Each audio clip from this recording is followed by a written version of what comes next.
I'm in Havana's harbor, which hasn't seen a fuel tanker come into the country in nearly 3 full months. The country is living through an acute fuel crisis. There is no petrol, there are permanent blackouts, people have no petrol for their cars, public transport is paralyzed. But now we are hearing an extraordinary piece of news, and that is that a Russian oil tanker that in fact has been sanctioned by the United States is on its way to Cuba and could arrive in the port of Matanzas in the next 2 days, carrying something like 670,000 barrels of desperately needed fuel for this country.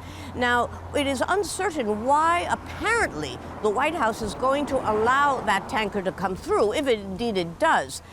There is a fuel blockade around Cuba. The United States had threatened any country that wanted to break that blockade with very, very steep sanctions. And in the case of this Russian tanker, which is sanctioned by the United States, it could have led to a very, very serious confrontation with Russia. It's also uncertain whether this is going to be an exception or whether the United States is easing up on its fuel blockade around Cuba. But either way, this is very, very good news indeed for ordinary Cubans.